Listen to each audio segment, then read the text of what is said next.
Assalamualaikum warahmatullahi wabarakatuh. Nama saya Ren Aminah dari kelompok 3 akan membahas bab 9, yaitu pengendalian kerahasiaan dan privasi. Menjaga kerahasiaan yaitu ada 4, identifikasi dan klasifikasi informasi, enkripsi, pelatihan, dan pengendalian akses.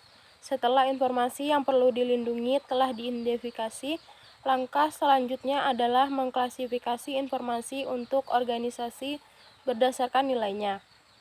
Melindungi kerahasiaan dengan enkripsi. Enkripsi adalah alat yang sangat penting dan efektif untuk melindungi kerahasiaan. Ia adalah satu-satunya cara untuk melindungi informasi dalam lalu lintasnya melalui internet. Enkripsi juga merupakan bagian yang diperlukan dari defensi in-depth untuk melindungi informasi yang disimpan dalam situs atau di dalam sebuah cloud publik. Pengendalian akses atas informasi. Manajemen hak informasi. Perangkat lunak yang menawarkan kemampuan tidak hanya untuk membatasi akses terhadap file atau dokumen tertentu, tetapi juga memerinci tindakan-tindakan seperti baca, salin, cetak, unduh, dan lain sebagainya. Individu yang diberi akses terhadap sumber daya tersebut agar dapat melakukannya. Pencegahan kehilangan data. Perangkat lunak yang bekerja seperti program antivirus secara terbalik, mengeblok pesan-pesan keluar. Watermark digital. Kode yang terletak dalam dokumen yang memungkinkan sebuah organisasi untuk mengidentifikasi informasi rahasia yang telah diungkapkan. Pelatihan. Pelatihan adalah pengendalian yang paling penting untuk melindungi kerahasiaan. Para pegawai harus mengetahui jenis informasi yang dapat mereka bagikan dengan orang luar dan jenis informasi yang perlu dilindungi. Privasi. Prinsip privasi through service framework erat kaitannya dengan prinsip kerahasiaan. Berbeda utamanya yaitu lebih fokus dan perlindungan informasi pribadi mengenai pelanggan, pegawai, pemasok, atau rekan bisnis daripada data keorganisasian. Pengendalian privasi. Demi melindungi privasi, organisasi harus menjalankan program data masking, sebuah program yang melindungi privasi dengan mengganti informasi pribadi dengan nilai-nilai palsu. Permasalahan privasi. Spam, email yang tidak diinginkan yang mengandung baik periklanan maupun konten serangan. Pencurian identitas merupakan kepenggunaan tidak sah atas informasi pribadi seseorang demi keuntungan pelaku. Mengonsumsi identitas seseorang biasanya untuk keuntungan ekonomi. Regulasi privasi dan prinsip-prinsip privasi yang diterima secara umum. 10 praktik terbaik yang diakui secara internal untuk melindungi privasi informasi pribadi para pelanggan adalah: yang pertama, manajemen; yang kedua, pemberitahuan; yang ketiga, pilihan dan persetujuan; yang keempat, pengumpulan; yang kelima, penggunaan dan retensi; yang keenam, akses; yang ketujuh, pengungkapan kepada pihak ketiga; kedelapan, keamanan; kesembilan, kualitas; yang kesepuluh, pengawasan dan penegasan. Enkripsi, proses mentransformasikan teks normal, disebut plain text, ke dalam raban yang tidak dapat dibaca, disebut ciphertext. Plain text yaitu teks normal yang belum dienkripsi. Ciphertext, plain text yang diubah menjadi raban yang tidak dapat dibaca menggunakan enkripsi. Deskripsi, mengubah ciphertext kembali menjadi plain text. Baiklah, saya akan melanjutkan presentasi dari teman saya. Selanjutnya itu adalah faktor-faktor yang mempengaruhi kekuatan enkripsi.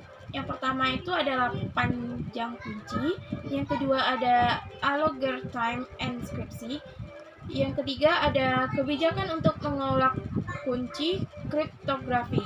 Yang pertama itu adalah panjang kunci, yaitu kunci yang lebih panjang memberikan enkripsi yang lebih kuat dengan mengurangi jumlah blok-blok berulang pada ciphertext. Yang kedua itu ada algorithm enkripsi, yaitu jenis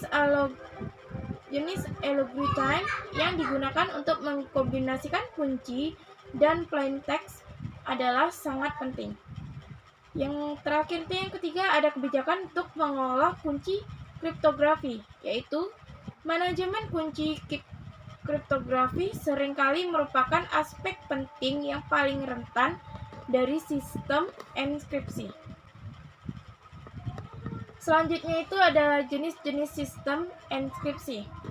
Yang pertama itu sistem enkripsi simetris atau symmetric encryption system, yaitu sistem enkripsi yang menggunakan kunci yang sama untuk mengenkripsi dan mendeskripsi. Yang kedua itu ada sistem enkripsi asimetris atau asymmetric encryption system, yaitu sistem enkripsi yang menggunakan dua kunci, yaitu satu publik lainnya privat. Keduanya dapat mengenkripsi, tetapi hanya kunci pencocokan lainnya yang dapat mendeskripsi. Yang ketiga itu ada kunci publik atau public key, adalah salah satu kunci yang digunakan dalam sistem enkripsi asimetris.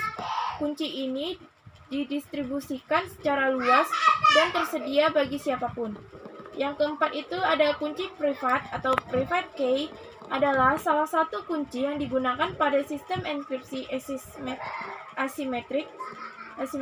Kunci ini dirahasiakan dan diketahui hanya oleh pemilik dari sepasang kunci publik di privat. KSROW, yaitu proses penyimpanan sebuah salinan kunci enkripsi dalam lokasi yang aman. Berikut perbandingan sistem enkripsi simetrik dan asimetris. Perbandingan sistem enkripsi simetrik dan asimetris itu di jumlah kunci. Enkripsi simetris itu satu kunci rahasia yang digunakan baik untuk enkripsi maupun deskripsi adalah sama. Di enkripsi asimetris ada dua kunci.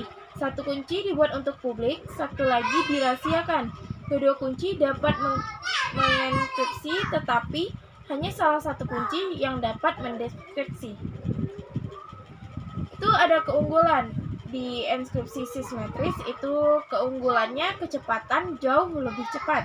Sementara di enkripsi asimetris itu ada terbagi menjadi tiga. Yang pertama, siapapun dapat menggunakan kunci publik Anda untuk berkomunikasi dengan Anda. Yang kedua, tidak perlu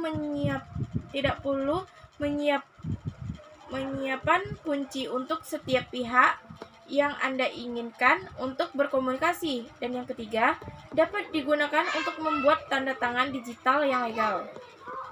Terus ada kekurangan di enkripsi simetris ini terbagi menjadi dua. Yang pertama, memerlukan kunci terpisah bagi siapapun yang ingin berkomunikasi. Dan yang kedua, harus menentukan cara aman untuk membagikan kunci rahasia dengan pihak lain. Dan kekurangan di enkripsi asimetris terbagi menjadi dua juga. Yang pertama itu ada kecepatan jauh lebih lambat. Dan yang kedua, memerlukan PKI untuk memvalidasi kepemilikan kunci publik. Isu atau resiko yang di dalam